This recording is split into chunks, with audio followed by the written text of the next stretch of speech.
Abans de començar, presentaré els ponents d'avui.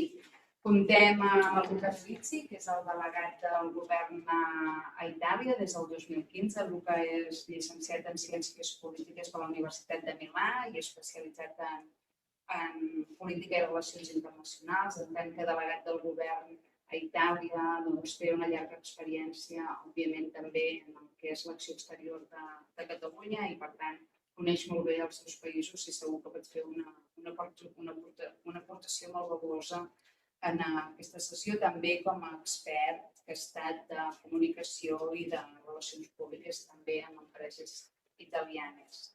També ha estat coordinador de publicacions importants com How to Communicate Europe o la Catalunya presentat a Italiani. Comptem també amb Laura Cervi, aquí a la meva esquerra, és llicenciada en Ciències Polítiques i doctora per la Universitat de Pavia, politòloga, professora de Ciències de la Comunicació a l'Autònoma i bé, les seves principals línies d'investigació són la comunicació política, la participació i la ciutadania activa, l'alfabetització i el diàleg intercultural, per tant, també una ponent important per explicar-nos quina és la realitat d'Itàlia. Adriano Perini, que està també aquí amb nosaltres a la taula, és investigador italià que viu i treballa a Barcelona des del 2003, per tant ja quasi bé mitja vida. Doctor en Economia per la Universitat de Firenze, màster en Ciència Política per la Universitat Pompeu Fabra, actualment és professor de CEI, de la Universitat de Barcelona i també professor adjunt al Departament de Ciència Política de la Universitat Pompeu Fabra. Expert en temes, entre altres, com per exemple la governança multinivell en el context de la Unió Europea. Finalment, comptem també com a ponent amb l'Elena Marisol Brantolini. La Marisol és periodista italiana de naixement, però també mig espanyola per part de mare, llicenciada en Economia i doctora en Relacions Internacionals. En la seva trajectòria professional ha exercit com a investigadora en l'àmbit econòmic, sindicalista i gerent en l'administració pública italiana, per la qual cosa també té una gran experiència en molts sectors que ens poden també aportar llum avui en els temes que parlarem. Per tant, com veieu, tenim un conjunt de ponents que abarquen tot el que és la realitat italiana i la sessió serà moderada per l'Antoni Viernès, que és el director gerent del Col·legi de Ciència Política i Sociologia, professor associat de la Universitat de Barcelona i la Universitat Autònoma i, a més, amb experiència també en l'àmbit de les relacions internacionals. Per tant, passo la paraula al moderador i espero que sigui una sessió molt enriquidora.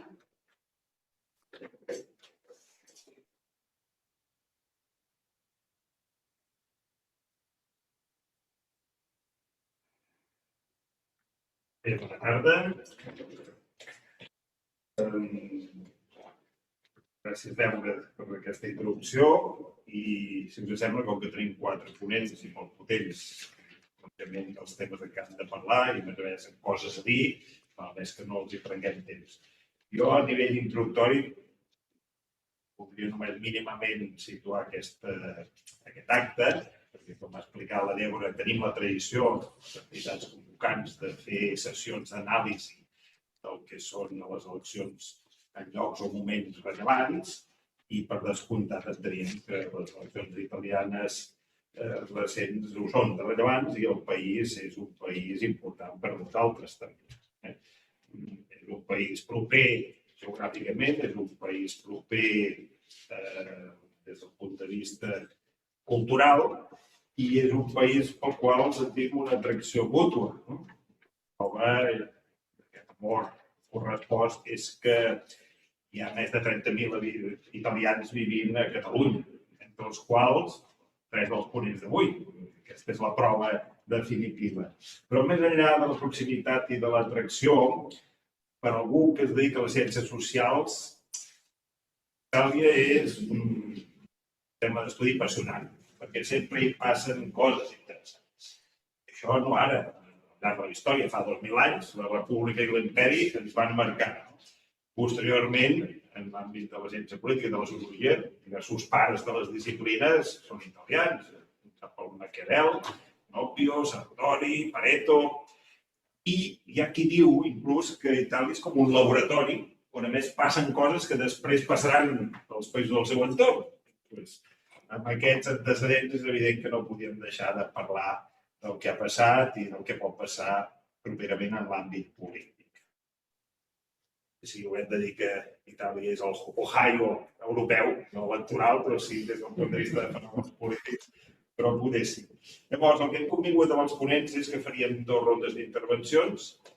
Primer parlarem l'enfocament Itàlia endins, és a dir, on estem ara, on hi hem arribat, quina és la situació política de l'Itàlia del present, i després farem una segona ronda per parlar dels impactes cap enfora, les conseqüències, sobretot en l'àmbit europeu.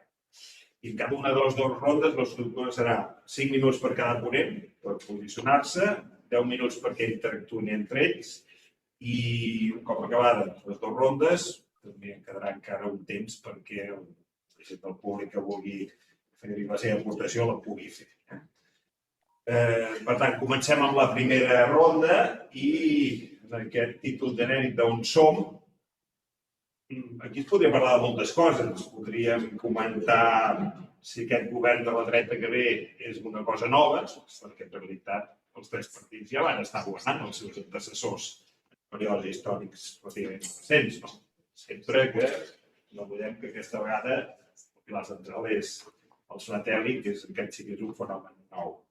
Per altra banda, també podríem intentar aclarir com n'hi han de dir d'això del Fratelli, que és neofeixisme, és dreta radical, és populisme, és neoconservadorisme, una mica de tot. La vostra opinió. Podríem parlar de l'impacte de la reforma electoral que hi ha hagut, fins a quin punt ha marcat els resultats o no, amb vots, diferències eren clares, però en el fons segurament hi ha tingut alguna cosa a veure. O podríem inclús comentar si aquest malestar social que s'arrossega ja fa uns anys i que primer va canalitzar els 5 estrelles, després la Lliga i ara el satèl·lit és un fenomen genuïnament italià o és un calt del que està passant a d'altres llocs. En fi, podríem parlar de moltes coses i sobretot el que demanaria als ponents és que no intentin parlar de tot i que no intentin respondre a totes les meus apunts, sinó que se centrin en allò que els sembli més rellevant. I seguirem l'ordre que estava en les comunicacions que hem fet, per tant, començarà el senyor Luca Berizzi, el delegat del govern de la Generalitat d'Itàlia, per tant, ell, des de ja, té la paraula. Moltíssimes gràcies, director. Moltíssimes gràcies, òbviament, al Col·legi de Professionals de Ciències Política i Sociologia per convidar-me a aquesta tasca tan engrescadora com complicada. Explicar la política italiana mai és fàcil. Jo em vaig traslladar a viure a Catalunya 2004-2005. Periòdicament m'han convidat a explicar el meu punt de vista sobre els resultats electorals i cada vegada l'arxiu anava canviant. I he trobat justament l'arxiu del 2006, les primeres eleccions que van passar a Itàlia quan em vaig traslladar a viure a Barcelona. I d'aquells partits, els únics que queden amb el mateix nom són la Lega i Forza Italia. Tots els altres han canviat. Alguns han canviat de nom, representen el mateix espai, penso a l'Ulivo, Rifondazione Comunista, Alleanza Nazionale, que serà òbviament molt del punt de la discussió d'avui. Altres han desaparegut, de l'UDEUR, l'UDC, altres són espais que s'han anat reformulant de manera molt complicada. Penso la Rosa del Pugno, l'Italia dei Valori també ha desaparegut. Per tant, començo dient això perquè si teniu la sensació que és complicat entendre la política italiana, és normal. Per tant, comencem d'aquest punt de vista. Raó per la qual crec que el primer punt podria ser fer una fotografia i interpretar el resultat d'aquestes eleccions del passat 25 de setembre. Sense dubte, un clar resultat, un únic clar guanyador, que és Giorgia Meloni i el seu partit, Fratelli d'Italia. Suficient veure els números 1.400.000 vots han passat a 7.300.000, d'un 4% a un 26%. Fratelli d'Italia sol té el mateix número de vots de la coalició de centre-esquerra. I el número d'escons, Fratelli d'Italia supera Forza Italia i la Lega Junts. Per tant, aquí no crec que hi ha discussió, l'únic gran guanyador d'aquestes eleccions. Un altre gran guanyador d'aquestes eleccions és l'abstenció, un rècord, un 36%, que fa que efectivament aquest resultat resulti encara més fort. Suficient mirar el resultat de la coalició de centre-dreta, que més o menys manté el mateix resultat en número de vots, augmenta d'uns 130.000 vots, però passa de representar un 36% a representar un 44% dels vots. Per tant, altre gran guanyador. I després hi ha una sèrie de partits que poden dir gran perdedors o clar perdedors i els partits que perden però veuen sempre el got mig ple. No? És una vici que tenen molts partits polítics el dia de les eleccions. Clars perdedors jo crec que són dos i són la Lega i el Partit Demòcrata.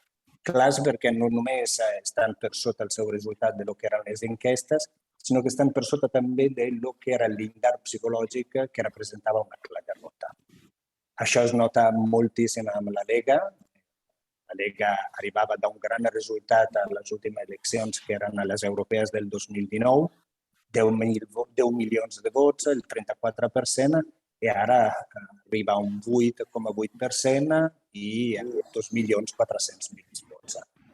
Psicològicament un cop molt dur, perd el lideratge del centre-dreta i no és més el primer partit en les regions del nord. En primis Lombardia, Veneto i Friuli, Venezia Giulia. Ja veurem el que passarà. Ara estic fent la fotografia i jo crec que la Lega serà un dels espais en el qual forçadament hi haurà d'haver un canvi de lideratge, que en el moment està bastant tranquil, però jo crec que amb les eleccions regionals a la Lombardia, el Friuli, Venezia Giulia, entre el febrer i l'abril del pròxim any, el partit tornarà en fibrillació i veurem el que passarà. L'altre gran i clar perdedor és el Partit Demòcrata, d'Enrico Letta. Si és veritat que en percentatge de vots supera el resultat de fa 4 anys, que havien tingut el 18,8% i ara estan al 19,07%, el número de vots perden entre 800 i 900.000 vots. Per tant, una gran derrota i per sota d'aquest llindar psicològic que deia que era el 20% de l'electorat. Les enquestes en els últims mesos lo donaven en possibilitat d'un frec-a-frec en fraternitat, i tot això no ha sigut possible. La raó, sense dubte, com presentava el director, una llei electoral, Rosatelli, in Italia tenim costum a donar noms a la llei electoral, in realtà seria la legge Rosato, el diputat que la va presentar, una llei che è un mix entre una tercera part dels escons atribuïta con un sistema uninominal, estil saxon, i les dues terceres parts en proporcional. Per tenir la fotografia della derrota del Partit Demòcrata è suficient veure que 147 escons nel col·legi uninominals, 121 van al centre-dreta, 12 a la centre-esquerra i 10 al Movimento 5 Stelle.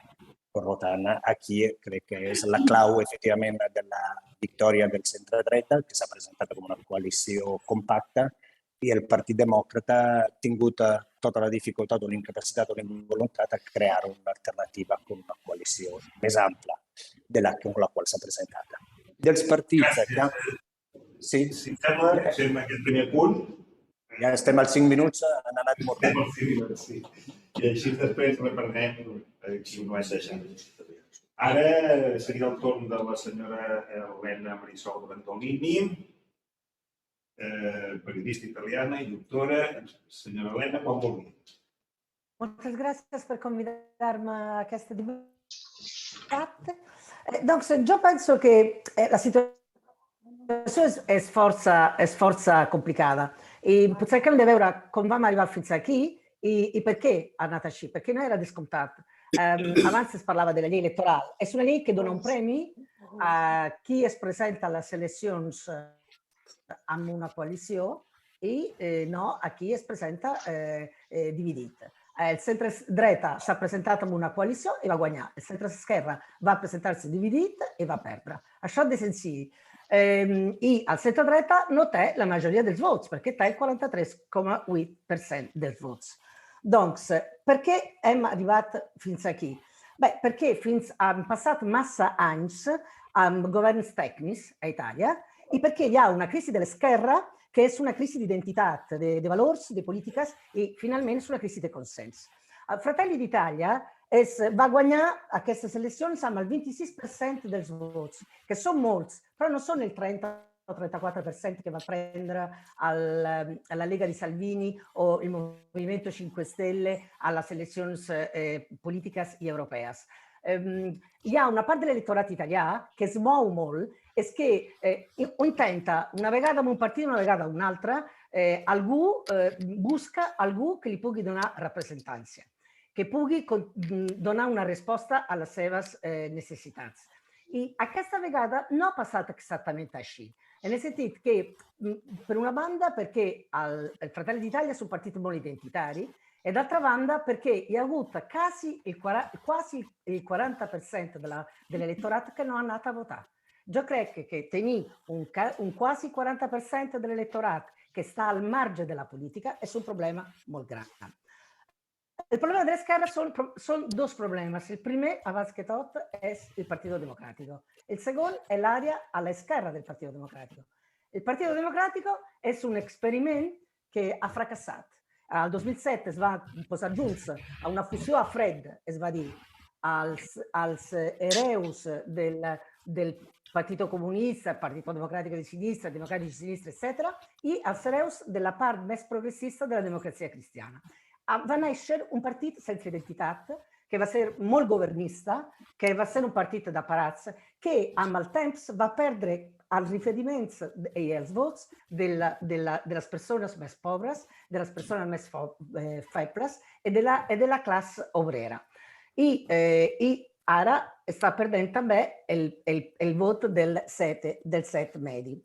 A l'esquerra del PD hi ha moltes forces que són fraccionades, que no es posen d'acord en res i que no omplen un espai llarg. Després, parlant de l'esquerra, jo crec que aquesta vegada s'ha de parlar del Movimento 5 Stelle, que ha canviat molt respecte al principi i ara és un moviment progressista. Hi ha hagut molts vots que abans anaven a l'esquerra, que anaven al Partito Democratico. Doncs, la situació és força complicada. Fratelli d'Italia, per contestar també la pregunta que es feia el director, és un partit neofascista. Però això no vol dir que ha vingut el fascisme, ha tornat il fascisme a Italia, perché il fascisme és un sistema de poder, és un sistema institucional. I tampoc és la primera vegada que hi ha un govern tan de dreta a Italia. Clar, abans hi era Berlusconi e no hi era il rappresentant di Alleanza Nazionale, que era l'hereu del Movimento Sociale Italiano. Però aquesta és la situació. Jo suposo que Meloni sarà prudent, no té els vots per fer les reformes constitucionals, té tot el problema de les factures energètiques, té un problema, ella diu que no dorm a la nit, jo no crec que no dorm a la nit, i per això que està prenent temps i Draghi anirà al Consell Europeu del 20 i 21 d'octubre. Clar, hi ha alguns anuncis de polítiques com la soppressió per una part importante della cittadania, della renta di cittadania, o che faranno probabilmente il Ministero della Natalitat, che dicono algunas cose su come sarà il futuro governo italiano. Il PD, il Partito Democratico, tindrà il seu congrés. Tothom parla de rifondació, hi ha qui diu que s'ha de tancar i fer una força nova, que tingui al centre les desigualtats socials, el tema ambiental i els drets de ciutadania. Això està per veure com acabarà. Les forces a l'esquerra del Partito Democratico han de veure què volen fer a la vida, si volen construir. I finalment hi ha l'oposició, perquè l'esquerra no es construïsce sobre el res, sobre no res. I doncs l'oposició s'haurà de veure què podrà fer. Gràcies. Sí, sí. Va, sisplau, hi ha algú que té el micròfon obert? Sí. No cal. Sisplau. Didó. Vale.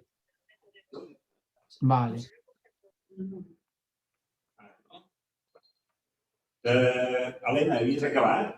Sí, havia acabat. Perfecte, perquè t'has cenyit perfectament el temps. Doncs ens ha situat també en una altra dimensió. Hi ha un moment que recuperarem la visió.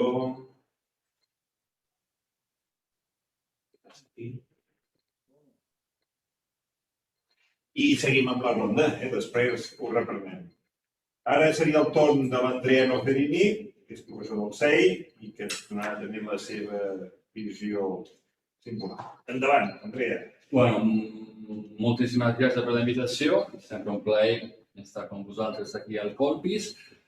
Jo em centraré en algunes dades. Primerament, crec que, com s'ha dit al principi, la selecció a Itàlia hi ha que llegir-la en clau europea o en clau de què està passant a les restes de països. Hi ha una alta volatilitat del vot en general, hi ha canvis d'una elecció a l'altra molt grans en termes de números de vots que passen d'una formació a l'altra. També, en altres dades que valdria la pena remarcar, és que ha dit també Marisol, hi ha una baixada de vots des del 1992. Hi ha 12 milions d'italians i italianes que no han anat a votar. Això també és una senyal, un símptom dels temps actuals.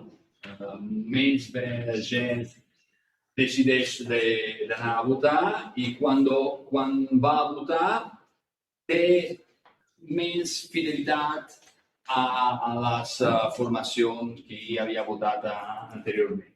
Jo m'he preparat algunes dades que no són meves, són de l'Institut Cattaneo, que té sempre, després de les eleccions, bones anàlisis sobre els fluxos territorials i també per altres dimensions.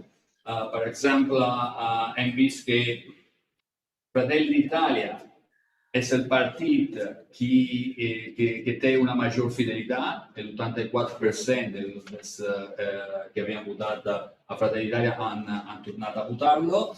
En canvi, s'ha notat un canvi important, un trasbàs de vots des de la Lega i des de Forza Italia a Fratelli d'Italia. Això implica que, com s'ha dit ja, els equilibris relatius dins de la coalició de centro-dreta ara posan a Fratelli d'Italia com el partit més rellevant en termes polítics, rebaixant de molt el pes de la Lega i mantenint, amb sorpresa diria jo, el partit de Silvio Berlusconi a un viu i amb una posició de pivot i veurem el que passarà, perquè aquí també, abriendo un petit paréntesis, la coalición de centro-derecha tampoco es muy cohesionada, ¿no?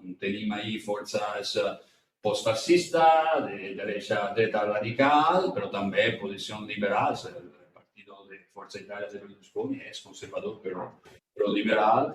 Y es preveuen, como es esperable, están hablando de Italia, veremos aquí la capacidad de resistencia de aquesta coalició. Amb respecte al PD, al Partido Democrático, bueno, tendríem millor que fer una conferència, unes xarles solo sobre això. Jo crec que aquí la dada que més importa conocer és que ¿quién vota al PD? ¿Quién vota al PD? Y las dadas nos dicen que básicamente al PD té el major número de consenso entre les persones que estan al marge de la franca productiva. És a dir, major de 65 anys i major de 55. S'ha perdut, digamos, la representatividad del Partido Democrático como el partido que debería de defensa a los intereses de las trabajadoras. De forma sorprendente, també les dades nos dicen que als joves i a molts joves se redistribuyen de forma bastante ecuánime entre los diferentes partidos. Aquí ya una cierta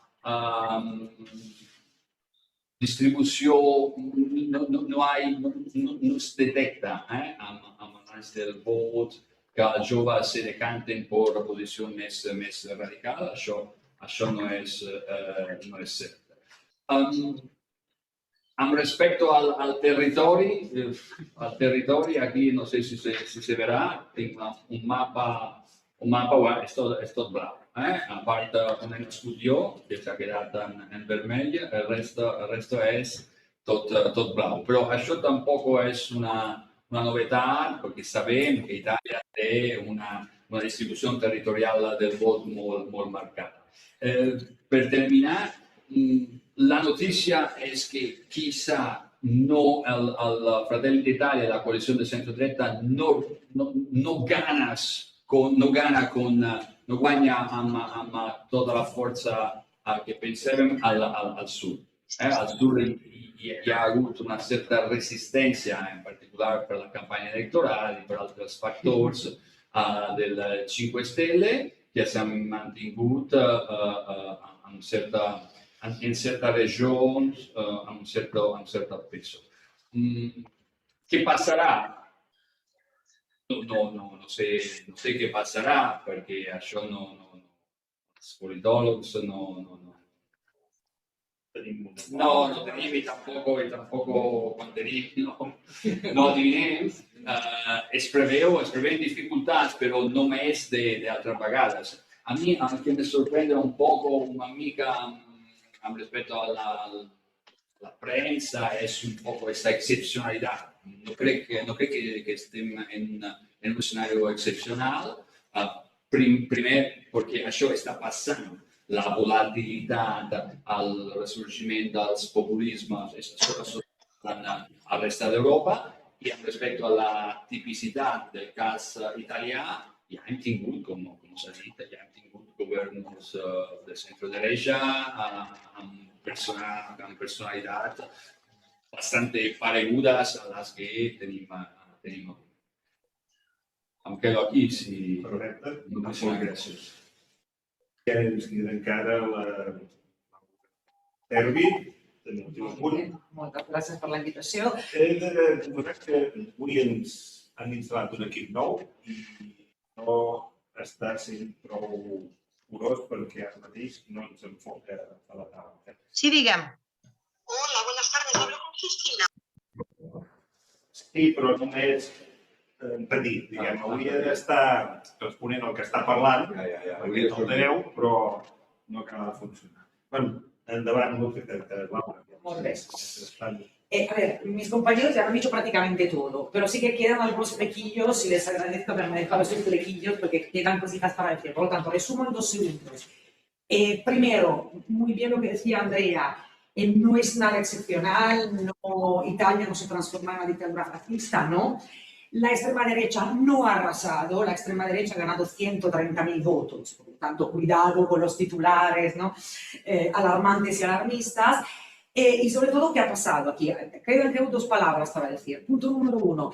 La Meloni ha sido premiada por su coherencia. Es decir, si vamos a ver los votos, el gran perdedor de estas elecciones, luego hablaremos del PD, es Salvini. Salvini ha logrado una empresa titánica, escribía el otro día en un diario, que se ha llamado Urbi et Orbi. O sea, dentro de la Lega le odian, fuera de la Lega le odian. ¿Y por qué? Porque ha demostrado toda su incoherencia. A partir de la crisis del papete, para los no italianos, cuando deja el gobierno Conte convencido de ganar con el 98% de los votos desde una discoteca, a partir de ahí, en la época COVID, ¿no? Salvini al principio dice el COVID no existe, pasando por el COVID es culpa de los chinos, pasando por ponte la mascarilla, la gente ha entendido perfectamente su incoherencia. El resultado...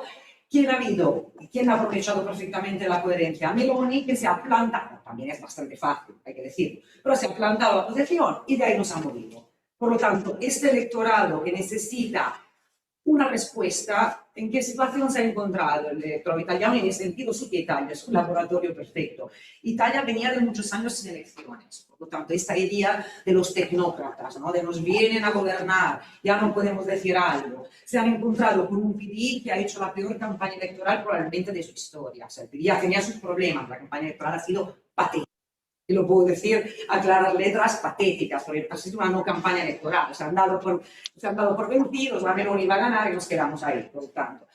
Por otro lado, la izquierda dividida, ella siempre coherente, y además aquí la segunda palabra que creo que ha faltado y es importante tenerla clara, la Meloni antes de ser posfascista, o mientras tanto, es extremadamente populista. O sea, Meloni lo que ha hecho es aprender muy bien de Salvini, muy bien. Salvini ha sido el monstruo del Facebook, Salvini ha sido la gran estrella de la política italiana desde 2018. Meloni coge el lenguaje de Salvini, lo copia perfectamente, lo hace aún más incendiario. ¿Por qué? Porque evidentemente viene de donde viene, ¿no? En su corazón sigue ardiendo la llama tricolor. Por lo tanto, o sea, si Salvini hablaba de prima gli italiani, Meloni abiertamente habla de teoría de la sustitución étnica. Por lo tanto, abiertamente dice que es George Soros que nos está mandando los inmigrantes para invadir Italia. Por lo tanto, le han puesto un poco más de gasolina igual a la receta. ¿Vale? Por lo tanto, el titular aquí sería es otro triunfo del populismo. Por lo tanto, insisto, Italia se transformará en una dictadura fascista. No.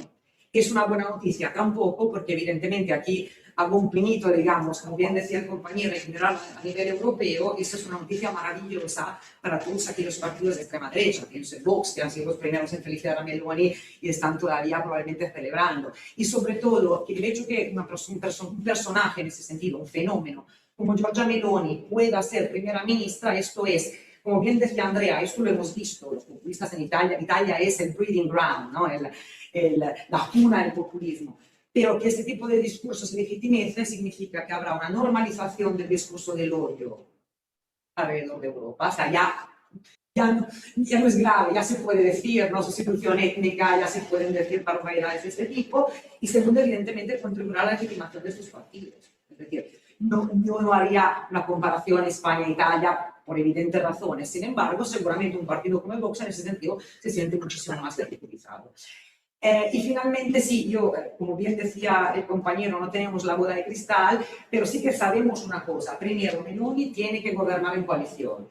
Claramente los equilibrios, los balances de poder han cambiado, sin embargo, habrá una coalición.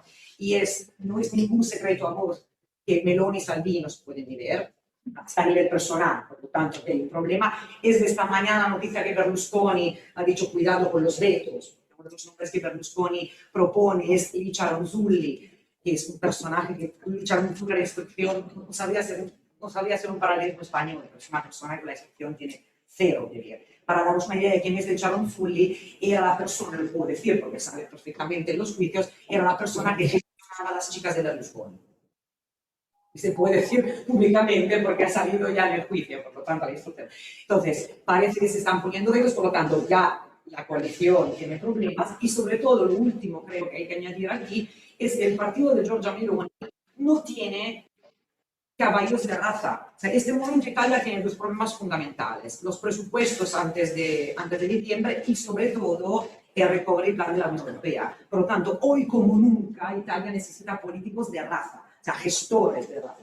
Y Giorgia Meloni en su partido no. Si vamos a ver sus listas, bien vemos, literal, su cuñado, Lollobrigida, vemos irriducibili, uno que la han pillado lavando a Hitler en una cena y otro tanto personajes que evidentemente no dan la talla, o antiguos nombres del berlusconismo. Su gran candidato, después de haber recibido el no de diferentes personas a la economía, es Tremonti, que es mi antiguo profesor de economía, gran profesor de economía, pero que ha gobernado 2 veces con Berlusconi. Por lo tanto, si la receta económica de Tremonti no ha funcionado entonces, ¿por qué debería funcionar ahora? Por lo tanto, digamos, cierre del titular sería: el peligro no es la vuelta del fascismo a Italia, el peligro es la vuelta de un Berlusconi 3.0. I esto no sé qual de les dues coses més peligrosa.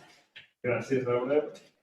Tenim ara minuts perquè podeu interactuar entre vosaltres, si voleu contestar o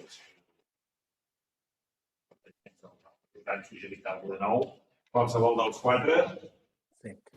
Jo efectivament volia remarcar el que han dit, crec que també els altres ponents, però perquè crec que és un fenomen de la política italiana de les últimes eleccions, 2, 3, que assistim a èxits meteòrics. O sigui, el vot polític a Itàlia s'està tornant extremadament líquida i caracteritzada per una lealtat electoral molt baixa. Es parlava abans del PD de Renzi, que a les europees del 2015 va obtenir el 40% i 11 milions. No ha durat més d'un any. Nelle elezioni del 2018 il Movimento 5 Stelle Di Maio, se volem per posar-li una figura d'aquella que era il Movimento 5 Stelle in aquell moment, 32%. L'any següent, a les europees, arriba Salvini con la Lega i arriba un 34%, 10 milions de voti que he dit, i ara toca Fratelli d'Italia de Meloni un 26%. Són tot èxit, molt làbils, molt volàtils, vinculats a lideratges molt forts, com he dit, són partits però totes lligades a una figura política, però no han durat més d'un guió 2 anys. Per tant, aquesta jo crec que és la fotografia de la política italiana con la quale ens estem trobant. Dall'altra, il Rosatellum s'havia criticat fa 3 anys perquè havia creat aquella situació, fa 4, de tripolarisme asimètric que es pensava portava l'Itàlia a l'ingovernabilitat. Aquesta vegada Rosatellum ha funcionat. Tenim una majoria clara del centre-dreta amb un 59% d'escons a la Cambra i el 56% al Senat. Per tant, també aquí. Tot això ens fa pensar que la Meloni tindrà un govern estable per 5 anys, no per el que exactament deien, perquè un govern de coalició, Forza Italia pesa, és el que pensem, perquè sense Forza Italia no es governa. Veurem quan no hi haurà Berlusconi, perquè al final sobreviu per el seu líder, i la Lega també, que farà aquest cop d'efecte del seu líder, que està ferit en l'orgull i segurament voldrà fer alguna cosa per conquistar visibilitat. Laura, Sí, para recoger el guante. No, esto que el delegado define como éxito meteorítico, sí, estamos de acuerdo, pero esto está ocurre. Yo llegué aquí en España, que era un mundo bipartidista, y después de 20 años estamos en un escenario mucho más fragmentado a la italiana. Si vamos a abrir la geografía política de otros países también, ha cambiado la forma, está cambiando la forma mediante la cual los y las votantes votan. Ciencia política siempre decimos que la gente no se equivoca votando, nunca. Hay que interpretar los resultados y hay que interpretarlo también desde el punto de vista de la oferta electoral. En el sentido, desde la vertiente del centro derecha, aquí lo que estamos observando son reubicaciones, ¿no? Estamos observando, han habido los años del berlusconismo, los años del leguismo, ahora es el momento de Fratelli d'Italia.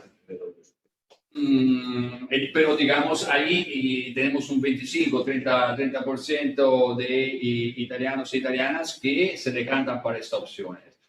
Luego, claro, el grande problema, que es el problema también que vemos aquí, es quién ocupa el centro. En Italia hay muchos estudios de Sartori, Bobbio, etcétera, de lo que hay que hacer para ganar las elecciones, según la distribución territorial del voto, ¿no? Y conquistar el centro es siempre una grande ventaja. Evidentemente, en estos años ha habido cambios, aquí me gusta el adjetivo meteóricos, en el sentido que ha faltado una fuerza o un conjunto de fuerzas que pudiesen mantenerse y proponerse como una alternativa a la guía moderada. Evidentemente es una visión mía personal, en este caso no tengo datos, la responsabilidad principal de todo es de los partidos políticos. Al fin y al cabo, no nos engañemos. Italia por ahora la sigue representando Draghi, ha sido representada por Draghi, un técnico que quizá en Europa tenía el más alto capital, digamos, y estima, ¿no? por sus trabajos anteriores, y ahora nos tocará ser representado por otra persona.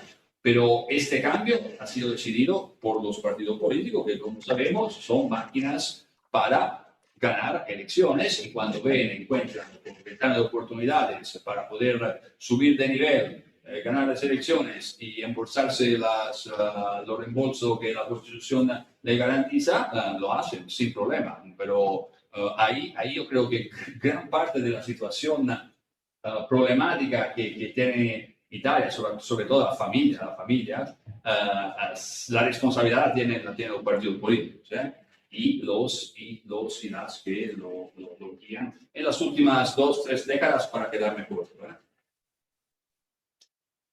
Y puedo, cojo también el guante, creo que sí que fenómenos meteóricos hasta cierto punto se da acuerdo con Andrea, sin embargo hay un hilo rojo. Sí tienen en común el berlusconismo, el salvinismo, que no levismo. El salvinismo va diferente, muy diferente al levismo. El melonismo y el 5 Stelle. El dado claro, es eso. Y me permito también contestar una palabra que ha usado Andrea, que es el sur resiste.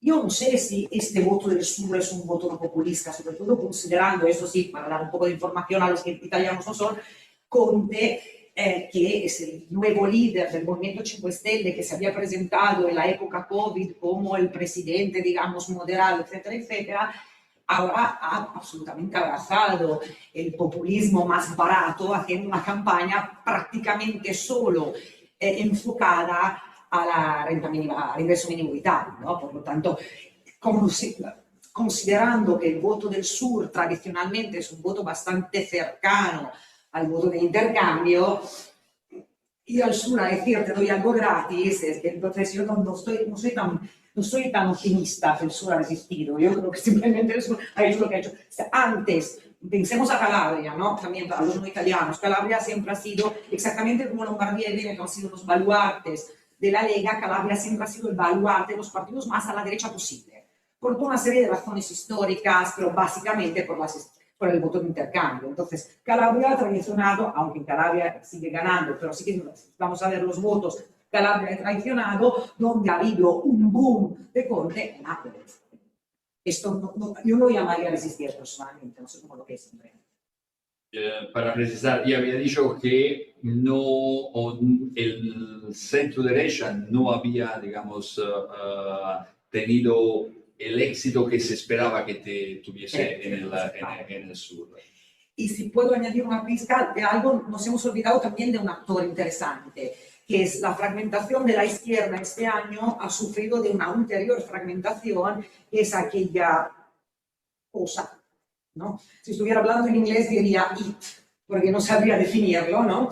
Que es aquella cosa de Calenda y Renzi juntos, que ya de por sí es un poco extraño de explicar, que invitan dentro de las filas de este partido a personajes como Mara Carfagna, de Forza Italia, como María Stella Gelmini, la peor ministra de Instrucción de la historia probablemente republicana italiana, ¿no? Por lo tanto, gente de Forza Italia y eso. Y sin embargo, no han ido bien, pero no han ido tan mal. Hay un dato bastante curioso que francamente no sé explicar, porque el Instituto Cattaneo todavía no lo ha estudiado, que es que han hecho un resultado bastante bueno en Milano Ciudad, que no se explica, ¿no? Porque ninguno de los dos tiene grandes relaciones, sin embargo, claro, esto ha contribuido aún más a la erosión de la izquierda, ¿no? Porque hay una pseudo-izquierda, que si esto es izquierda, una pseudo-izquierda dentro de la izquierda ya directamente ha dado el golpe final. Helena, i vols dir alguna cosa? Tens el micro tancat. Pots obrir el micro? Helena. Già. Ahora sí. Perfecto. Donc, no, siguiendo el razonamiento que se está haciendo, yo creo que, bueno, las meteoras políticas que son en Italia es que ens parlen de la crisis política que hay en Italia, que es una crisis, en principio, la democracia italiana, que está muy fundamentada als partits, e il Partito Comunista ha avuto un ruolo molto importante alla storia d'aquest país, la relazione delle lluites socials e della classe obrera che van passar. Quan s'ha acabat la història del Partito Comunista i ha canviat en totes les derivades que han arribat fins al Partito Democràtico, che té molt poc a veure amb el que era el Partito Comunista, això ha determinat una crisi della politica, del sentit de la política i de la participació molt fort. I jo crec que ara això ho podem veure amb formacions meteòriques, per una banda, i d'altra banda, aquesta és realment una novetat per a Itàlia, amb la manca de participació que hi ha per part d'una part important de l'electorat. O sigui, hi ha una part que decideix no participar més a la vida política. I hi ha una part, sí, hi ha també un vot d'esquerra, que aquesta vegada ha decidit no manifestar-se, però sobretot és una part de gent que és marginalitzada, de gent que no se la passa bé, de gent que potser que seria, també té una mentalitat conservadora d'alguna part, però che non trova cap rappresentanza. E per això che Meloni guagna, però non guagna tant com ha guanyat il Movimento 5 Stelle e la Lega in anys passats. L'últim experiment que va passar a Itàlia de participació gran va ser l'Ulivo, perquè Itàlia sempre ha avuto centro-esquerra e centro-dreta, no? Això és una cosa perché teníem la democrazia cristiana, que era un gran partit de centre. I l'Ulivo va ser l'últim moment de gran participació de reconstrucció, però aquell experiment va fallir per moltes raons que ara no podem dir. Doncs, la coalició de centro-dreta és veritat que són forces diverses al seu intern, però sincerament jo no tindria massa confiança que es trenquin, perquè il poder és una cosa molt fort per la dreta e normalment aguanta fins al final. Però ja ho veurem, perquè a Itàlia 5 anys són una enormitat en la política italiana. I doncs ja ho veurem. De tota manera, jo crec que el tema no és tant esperar que es trenqui la coalició, sinó veure com es pot organitzar una oposició a aquest govern i dintre aquesta oposició com va créixer a néixer, a constituir-se una nova esquerra que sigui capaç d'interceptar els vots que ha perdut. Perquè les arrels que l'esquerra sempre ha tingut al territori italià ara ja no hi són, perquè la relació amb les parts més febles de la població i a la classe obrera ja no hi són.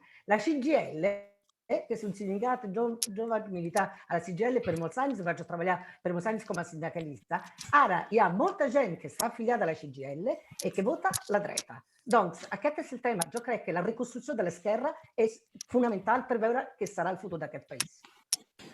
Gràcies. Deies que el poder uneix molt, però a vegades veiem a Catalunya, poder som els innovadors ara, que no tant. El que sí ens apassiona d'Itàlia és que, malgrat aquests canvis meteòrics i aquests lideratges singulars, el país tira endavant sempre, no? Poder és per allò que en diem el científic social, el capital social, que el país ha après a avançar malgrat la política. I això també és una cosa que haurem d'aprendre. Bé, si us sembla, passem a la segona part, aquesta visió d'Itàlia en fora. Aquí també podrien haver-hi moltes coses a comentar, des de si el nou govern qüestionarà el projecte europeu, no sembla, i poder hi ha un bon argument. Deien que Itàlia ha de rebre 200.000 milions d'euros europeus en aquest període 21-27. Bon argument per fecundant, no? Però poder no qüestionaran el projecte europeu, però hi pot haver canvis en les polítiques europees, pregunto. Per exemple, el pacte que hi ha d'haver sobre migracions i asil, se'n pot ressentir, canvis en les polítiques de seguretat, o hi pot haver canvis en les aliances entre països. França ha perdut un bon aliat, el guanyarà Hongria i Polònia, o és un altre plantejament. I fins i tot ens podem també fer valoracions sobre la influència d'aquestes eleccions italianes en altres països, sigui per mimetisme o sigui perquè hi ha uns corrents de fons que s'expressen a cada lloc amb el seu format local i que en el fons tenen connexions més fondes. Com sempre, jo us convidaria a centrar-se en algun aspecte que us sembli especialment rellevant d'aquest enfocament cap enfora i podem seguir el mateix ordre que abans, per tant, el senyor Belizzi, si vol començar. Sí, gràcies. Com en la passada legislatura, al capdavant del govern hi haurà un partit que no adhereix ni al Partit Popular Europeu ni al Partit Socialista Europeu. Però a differenza della passata legislatura, nella quale aquest partit era il Movimento 5 Stelle, che non sta affiliata a cap grup parlamentari al Parlament Europeu, in aquest cas Fratelli d'Italia sí que è affiliata i té un pes molt important en el grup dels conservadors i reformistes europeus. Tant és que Giorgia Meloni è presidenta d'aquest partit. Per tant, la pregunta que ens haurem de fer és, a través del seu govern, què farà Giorgia Meloni? Allunierà Itàlia da Francia e Alemanya i l'aproperà a Polònia, Ungheria, República Txeca? È una pregunta no da poc, tenint en compte que amb Draghi en aquests 18 mesos l'Itàlia ha tingut un paper molt proper a França i Alemanya, especialment en un rellançament de la sobirania europea e un vot de majoria dins del Consell Europeu. Exactament la política contrària al que està difendent Giorgia Meloni. Nel meeting d'ahir de Vox, Giorgia Meloni ha deixat bastant clar, no? Un posicionament parlant de finalment aplicarem les nostres polítiques de conservador, és curiós que s'ha definit conservadora, com estan fent els nostres amics a Polònia, a República Txeca, no ha fet cap referència a Hongria, també això és una altra cosa interessant, i per tant sembla dirigida en aquest sentit. Ara bé, jo crec que la política exterior sarà l'àmbit en el qual es juga més a Giorgia Meloni. Una, perquè la coalició de centre-dreta no va alineada en política exterior, s'ha vist en campanya electoral, primer de tot en l'àmbit de la guerra en Ucraïna, però també en la relació amb Europa. Forza Italia aquí ha sigut rotunda apostant per l'europeisme i a fer-se garant que el proper govern seguirà sent europeista. I dall'altra també la coherència entre jugar en la famosa Italia sovrana, sobirana, que ha anat repetint durant tota la campanya, amb el que efectivament es deia la deuta pública de la més alta en Europa, estem parlant de 2.700.000 milions d'euros, i Itàlia, que és el primer receptor dels fons Next Generation EU. Per tant, aquí es jugarà part d'aquella, com deia Laura Cervi en el seu article, no? Percebuda coherència, perquè m'ha agradat. S'ha parlat sempre de coherència, però potser més percebuda aquesta coherència. Gràcies. Elena?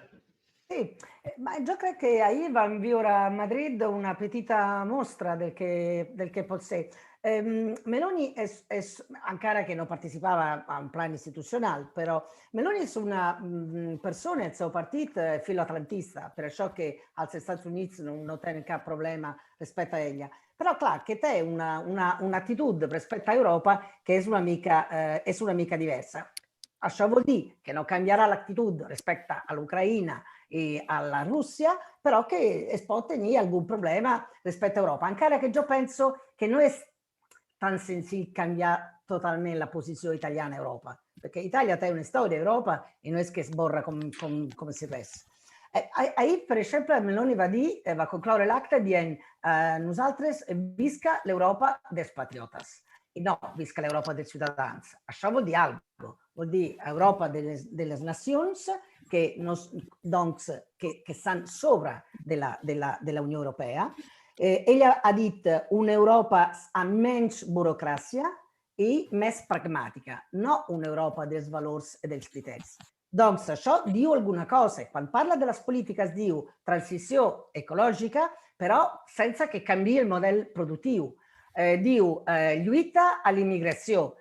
Diu torna a proposar els valors tradicionals de la família, de la natalitat, dels pares que han de poder triar sobre l'educació dels fills. Doncs és possible, ja ho veurem, que Meloni s'apropi més a una posició com la de la Polònia, que està a Europa, que és filoatlantista, i que però diu algunes coses sobre els drets civils i socials. I el seu partit va ser el partit que va votar contra la moció de la Unió Europea sobre Ungària. I això s'ha de tenir en compte. Això, què vol dir això? Que Meloni fa por fora d'Itàlia? Bueno, és possible que una iniziativa com aquella d'ahir una mica di por la posi, això sì. Però ella sempre diu, e això és una sorta di vittimisme che tiene aquella area che proviene del fascisme, no? Un'area post o neofascista, di vittimisme perché s'hanno trovato fuori della legalità democratica e costituzionale italiana e repubblicana, del moment que el fascisme va ser derrotat. I doncs ella diu, no són monstres, no? Monstres, no? E son gent, perché diu, diu exactament, són impresentables aquells moviments que prenen milions de vots dels ciutadans? Sí, a vegades són impresentables, perquè això a la història europea desafortunadament ha passat a Germania, ha passat a Itàlia. Doncs no és veritat que prendre els vots en si mateix signifiqui que el moviment és democràtic. I per això que es diu que Ungària no és una democràcia, perquè no són suficients les eleccions. I la riunió d'ahir, il meeting d'ahir, fa una mica de por, perché tutti i leader dell'estrema dreta mondiale che si trovano e che dicono le stesse cose, una mica de por la fa. A Spagna, clar, che això una mica de por la produeix, perquè al final del 2023 hi haurà les eleccions i és clar que la por és que aquesta di Meloni pugui ser l'anticipació d'una vittoria de Vox. Jo crec, e acabo, que si tenim una internacional de l'extrema dreta tan fort encara e che encara és més fort, jo penso que tot això ha d'interrogar, ha de ser un interrogativo per il movimento democratico europeo, perché algo s'ha fet malament perquè això passés. Gracias, Andrea. Muchísimas gracias. En clave europea, Italia yo creo que no preocupa a las instituciones europeas porque Italia es entre los fundadores de la que ahora se conoce como Unión Europea, ha adherido desde el principio al proceso de integración europea. Y hay como tú comentabas, ¿no? Al principio decías esta instabilidad política. Yo siempre cuando hablo con mis estudiantes y toca el tema Italia es un país políticamente muy instable, cuyo gobierno dura entre 14 y 18 meses, salvo alguna excepción. Quiero recordar que el récord de longevidad lo tiene Berlusconi, así que tampoco es para tirar cohetes. Pero frente a esta instabilidad política hay una instabilidad institucional arraigada muy fuerte, ¿no? En el sentido que existen como una serie de vías de escape, una serie de cláusulas, de garantías que cuando hay peligros o percepción de peligros que Italia pueda desviar de la senda europeísta, se activan automáticamente. Yo quiero recordar aquí que cuando el señor Monti entró como gobierno técnico, ¿no? Algunos días antes, el spread entre Italia y Alemania era 500 puntos y salió una famosa carta, ¿no? de Bruselas, que luego tampoco salió de Bruselas y se supo que salió de alguna ciudad italiana, ¿no? Quiero decir que, y esto lo digo porque hay muchas personalidades dentro de las instituciones europeas. Italia parece raro o difícil creerlo, pero tiene un peso importante adentro del organigrama, los engranajes, la función pública europea, con puestos claves que también garantizan cierto poder real. Para los que están interesados, miren un poco cómo se ha celebrado el nombramiento del último secretario del Parlamento, secretario general del Parlamento Europeo.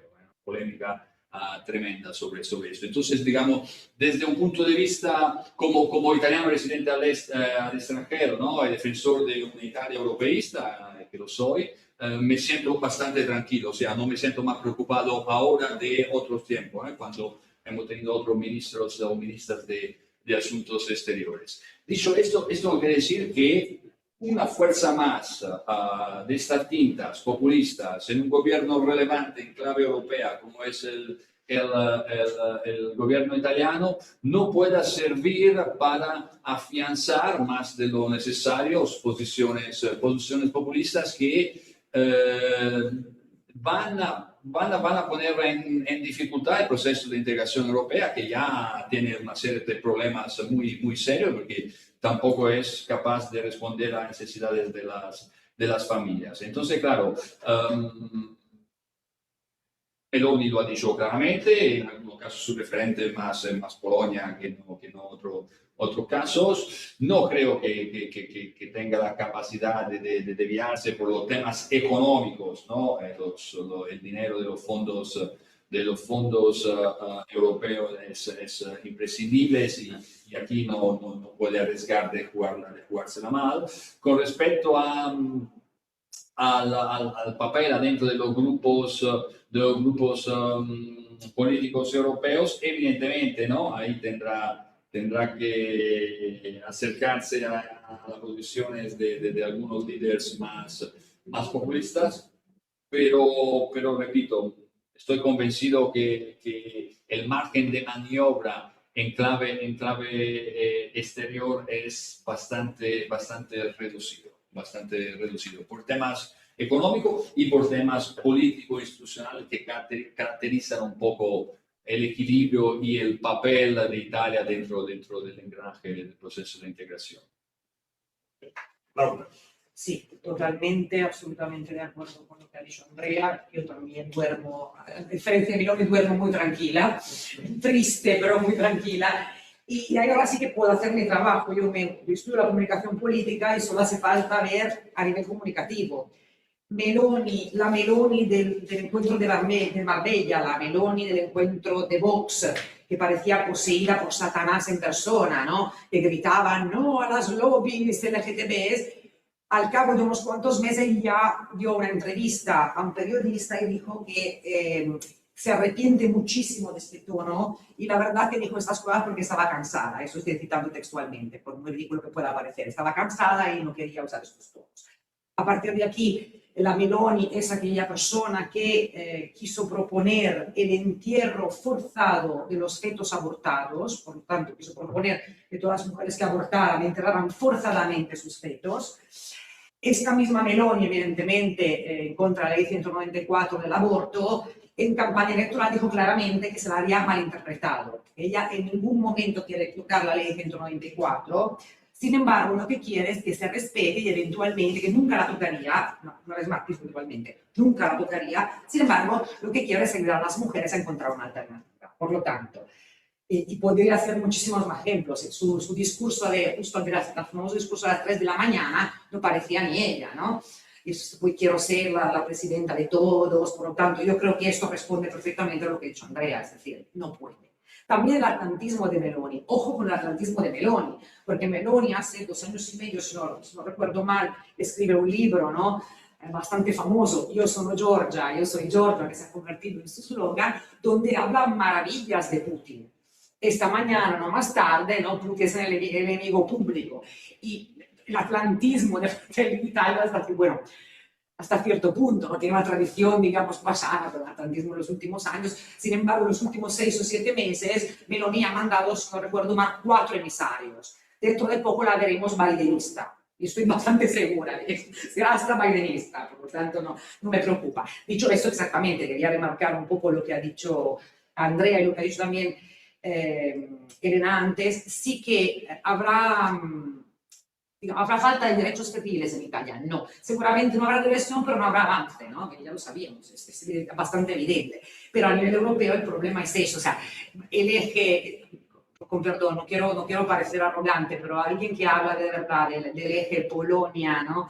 Budapest, Varsovia, a mí me hace reír. O sea, no, nos van a llegar una cantidad de dinero de Europa que Meloni estará ahí calladita y tranquila, se hará asesorar por Draghi, ya lo he dicho claramente, ¿no? Ya está diciendo a Berlusconi que cuidado, que necesita técnicos de altísimo nivel, porque evidentemente no está en la situación. Sin embargo, es esto, o sea, que la presidenta del Partido de Conservadores y Reformistas sea la primera ministra mujer, ¿no? Que eso tampoco ha salido en el debate, la primera mujer líder de Italia sea de este partido, dice muchas cosas, ¿no? Y esto sí que estamos dando un mensaje bastante trágico al resto d'Europa. Sí. Molt bé. Si us sembla, si hi ha alguna cosa que voleu comentar-nos el que heu fet, podeu fer-ho de seguida, però com que anem una mica tard de temps, obríem ara les intervencions de qui vulgui dir la seva des de casa o des de la sala, agrupant-les, això sí, per tal que després es pugui fer una contesta més en bloc. Comencem per la gent de la sala. Alguna intervenció des de... Esteu aquí? Sí, bueno, m'ha obligat. Endavant. Sí, a veure, Presenta, presenta. sí, no, Xavier Ferrer, aquesta politòleg, que aquí. Vicepresidenta del Consell Català de la Companyia Europea. En primer lloc, gràcies al PIS per fer aquesta sessió, que era necessària, i gràcies també a tots els ponents, que ho heu deixat molt clar tot i quasi sense possibilitats de fer preguntes, no? Però jo sí que faria una en dos vertents. De la part que m'ha sorprès, perquè segurament si es veu des de fora no tens la percepció que teniu vosaltres que ho viu des de dins, no? Aquesta tranquil·litat que us veig amb l'aspecte de la Meloni, el govern italià respecte a Europa i respecte al món, com si no passés res, però m'ho he de creure perquè ho dieu, no? Però potser sí que tindrà més incidència o més contundència amb el tema de la gestió de les fronteres, no? Perquè ahir era, o abans d'ahir, en el mateix missatge que feien aquest míting de Vox, parlava de les fronteres. No sé, amb la gestió de fronteres i seguretat i defensa. Això, si podria desmarcar-se del que és l'àmbit ara europeu, que va molt unit, part també perquè hi ha la guerra d'Ucrània. I la segona pregunta seria: augureu en aquest govern que pugui suplir en el Berlusconi per guanyar el parcel que dura més dels últims 7 o 8 anys, per exemple, no sigui, o aquesta situació que heu apuntat, m'ha semblat no sé qui, fins i tot s'ha fet servir la paraula de que no es poden veure, o de què tal de Meloni i Salvini, que podria ser que aquest govern no durés un any, per exemple. Més a la sala.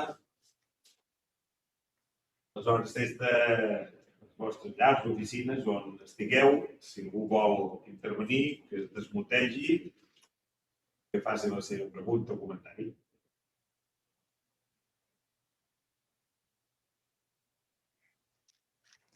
Si no, del moment, deixarem després una segona oportunitat i última.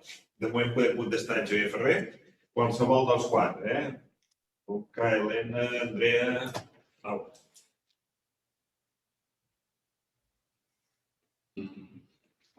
Contesto yo la primera.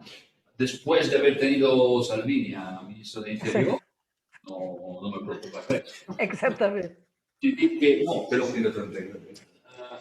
una mica més seriament, Salvini ha tingut posicions més dures de la de Meloni respecte a la gestió de les fronteres, no?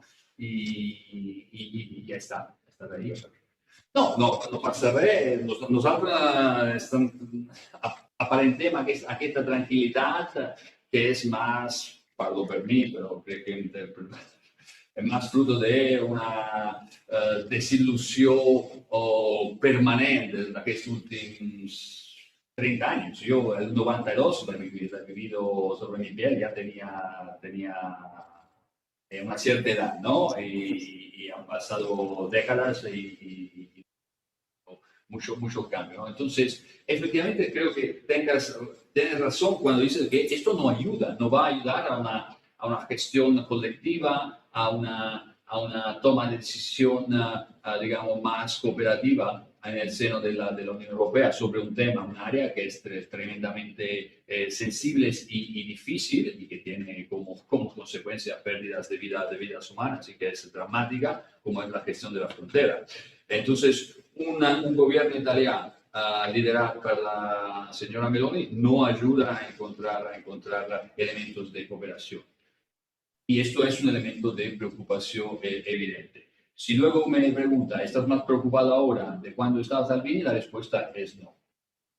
Y luego no sé si los compañeros o las compañeras quieren ampliar con respecto también a la segunda pregunta.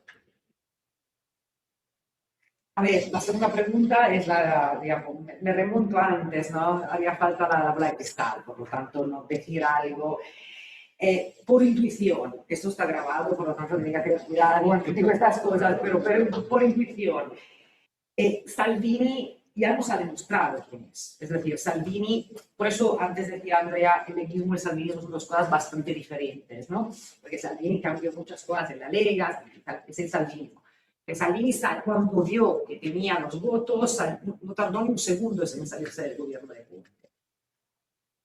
Y ahora comete el mismo error. Ya se ha visto cierta rencilla, ¿no? Porque Salvini ya pidió evidentemente su puesto de trabajo, ¿no?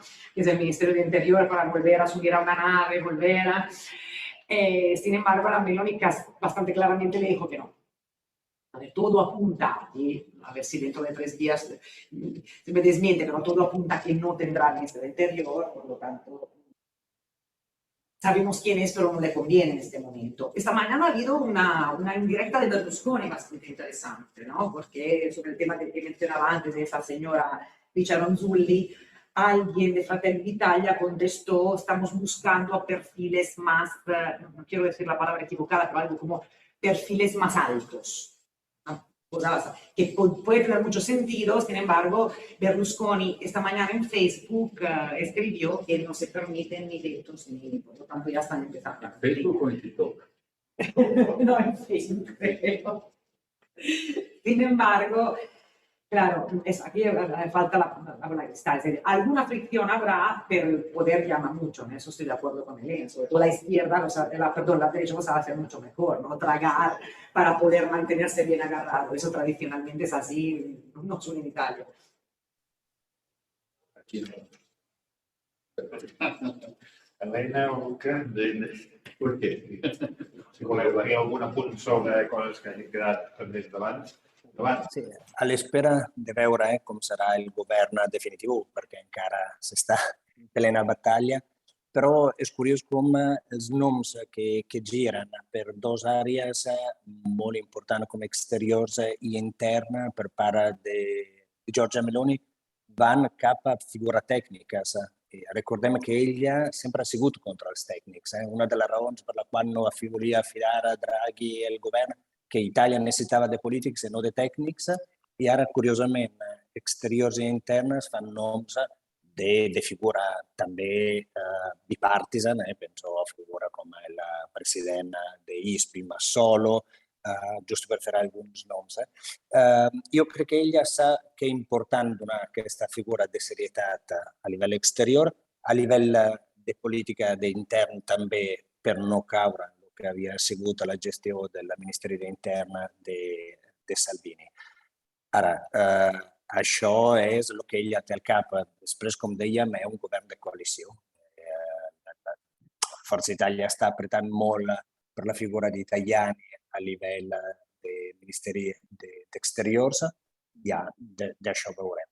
E la dinamica della diatriba interna nella coalició, l'Italia è curiosa perché quando davant il risultato del 2018 es pensava no s'arribarà mai a un govern a Italia, és impossible.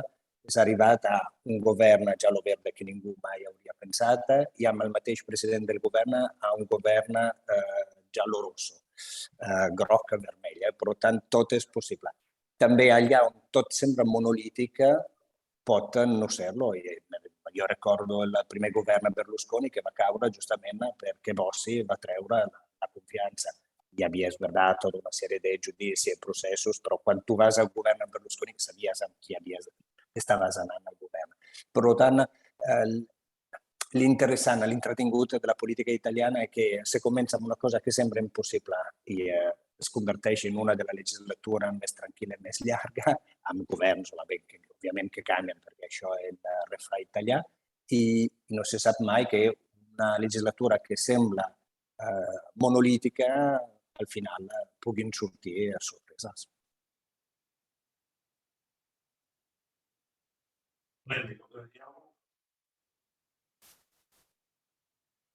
Laina? Si vols afegir alguna cosa. No necessariamente. No, estic molt d'acord amb el que es deia abans. És veritat, és bastant curiós que Meloni, que sempre non li han agradat als governs tècnics, no? Que sempre s'ha confrontat amb ells, Ara sí, està pensant en molts tècnics per posar-li al seu govern. Sobretot el d'economia, no? Perquè el d'economia bueno, és nosaltres que és el més important, no? I està intentant, ara no sé avui com estan les quotacions del Toto Ministri, però Panetta, no? A ella gli agradaria moltissimo che sia Panetta, che essa sta al board del Banco Europeo, perché això dona molta confiança als mercats i a l'exterior, perquè ella ho sap perfectament que fa por a fora, perquè és una cosa que no es coneix. Després, jo estic molt d'acord amb Andrea que deia abans, per això que no hi ha el fascisme a Itàlia. Itàlia té una estabilitat institucional molt fort i sobretot, per això vale per tots els països, té una estabilitat internacional. O sigui, qualsevol ministre que ha passat als afers estrangers normalment no canvia quasi res. I això també no pot canviar un govern. I després vam tenir Berlusconi 1, Berlusconi 2 i vam tenir Salvini a l'interior. Jo crec que molt pitjor, clar que sempre es pot fer molt pitjor, sempre es pot fer molt pitjor. Però no crec que canviaran algunes coses, diguem, fonamentals. El que pot passar de debò, i això que això passi, és que en tema de drets de ciutadania, de drets civile, hi hagi, bueno, que hi hagi un estancament ja hi ha hagut abans, així que això no em sembla. Que pugui haver que s'apropi, diguem, la política italiana a les polítiques d'alguns països europeus. Això sí. La 194, la llei dell'aborto, bueno, no la toccarà perché les dones non li permetterà di toccarla. Això per cert. Dit això, no s'ha entès ben bé què vol dir quan diu que jo no toccaré la llei, però vull permetre a les dones que puguin no avortir. La veritat és que s'hauria de permettere a les dones di avortir quan decideixen d'avortir. A Itàlia hi ha molta objecció de consciència que això no ho permet. Però això és un altre tema. Última oportunitat, si algú vol fer. Aviam, Joan Maria diu. Sí. Bona tarda. Joan Maria diu, les mestres. Sí. Endavant. Bona tarda. Jo segueixo bastant la política italiana i una mica el que passa a Itàlia. Jo volia preguntar-vos, m'ha sobtat una mica, heu posat com a un dels elements, ha estat el de l'abstenció. Realment, diríem, aquesta abstenció que ha pujat es preveia que fos així? Si hagués pujat menys, hagués pogut canviar el resultat?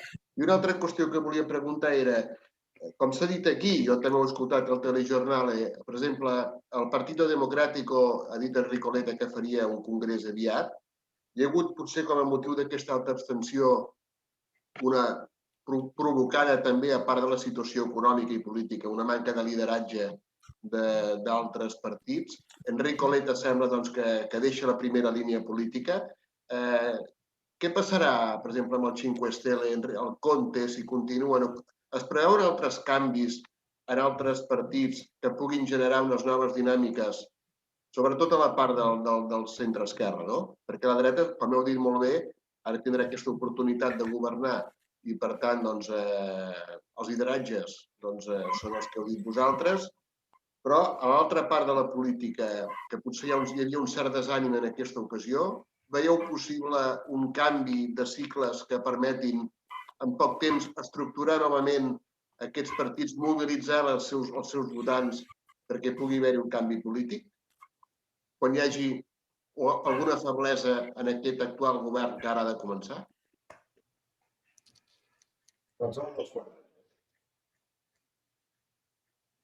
Comencem potser de l'última, sobre els diferents lideratges. Jo crec que, bé, comencem amb el Movimento 5 Stelle, parlava de Conte. Jo crec que el lideratge de Conte en aquest moment és més fort dins del Movimento 5 Stelle des de fa un parell o 3 de mesos. A partir de decisions contínues, el Movimento 5 Stelle, el mateix Beppe Grillo no li ha donat suport durant la campanya, ha desaparegut, i ell ha fet una campanya completament centrada sobre ell, sobre defensa del reddito di cittadinanza, i li va sortir el risultat. Effectivament és el primer partit en alguna circumscripció de la campanya, el segon partit in competició amb el centre-dreta en el sud d'Itàlia. Per tant, jo crec que ell sí que se consolidarà com líder. Nella Partit Demòcrata és la guerra en aquest moment. Es fan dos noms, tots dos arriben de l'Emília-Romagna, ja veurem si sorgeixen altres.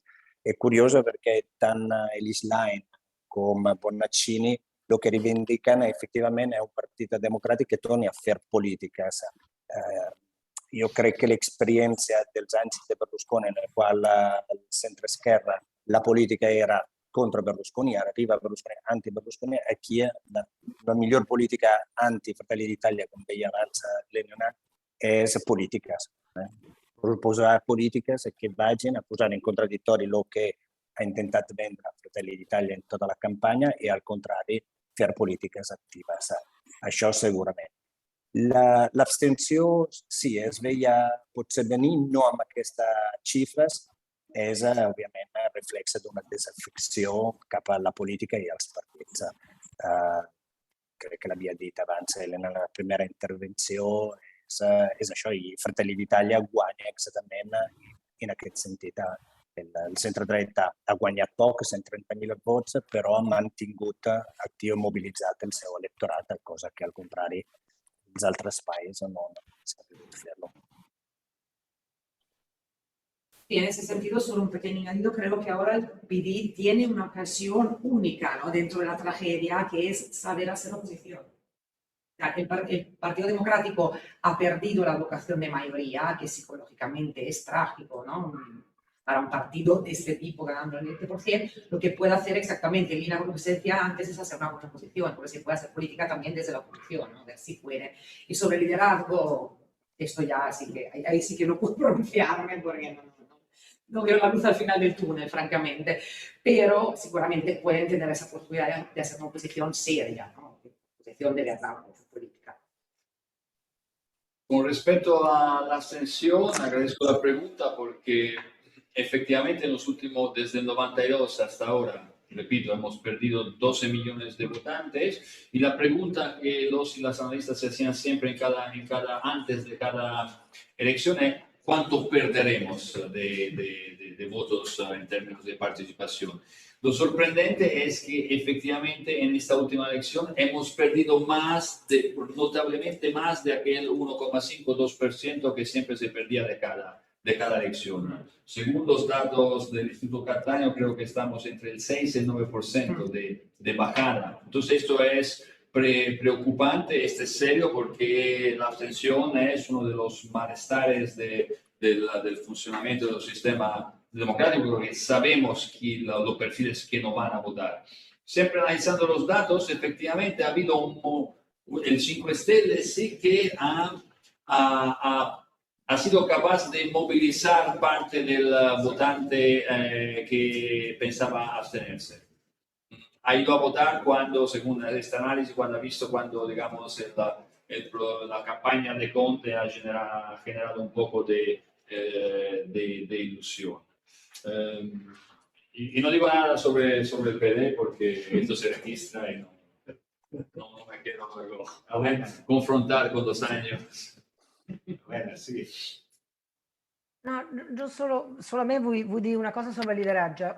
Io credo che il Movimento 5 Stelle ha cambiato moltissimo rispetto al principi. Il nuovo partito che s'ha conformato Conte, Giuseppe Conte, è che non gli donava nel 6-7%. Això era il che gli donavano. Abbiamo detto quando Di Maio va a fare la scissione del partito, tutta la prensa italiana va a pensare che il Movimento 5 Stelle si aveva acabato. In cambio ha preso il 15% del voto. Clar, che è molt menys che il 33% che tenia abans, però és una cosa diversa. I doncs, jo crec que és bastant veritable dir que si Fratelli d'Italia ha guanyat il govern, il Movimento 5 Stelle ha sigut l'únic partit que ha guanyat l'oposició. E doncs ara el lideratge de Giuseppe Conte no és assolutament en qüestió, jo crec. I la cosa interessant, que per això que jo crec que per això que s'havia de fer el camp llarg abans, perquè s'havia de provar a guanyar, s'havia de provar a combatre almenys. però ara encara més s'ha de fer l'oposició junts, és que ara el Movimento 5 Stelle ha guanyat sobre la renta de ciutadania i parlant amb la gent pobra del sud. I són coses que abans eren dell'esquerra nel sentit del Partito Democratico o del partito de totes les derivades que venien del Partito Comunista Italiano. I ara aquest partit, en canvi, no és capaç més d'interceptar aquest vot. I ho ha fet il Movimento 5 Stelle. Però jo penso que la qüestió del Partito Democratico no té tant a veure amb il lideratge, sincerament no, perquè si no, si continuem així, il Partito Democratico ha canviat lideratge contínuament, ha canviat contínuament de secretari, però això no ha portat un miglioramento, no, la situació sempre és pitjor. Doncs el problema no és el lideratge o els noms que es fan, sinó els continguts al partit, com l'esquerra es vol tornar a organitzar-se.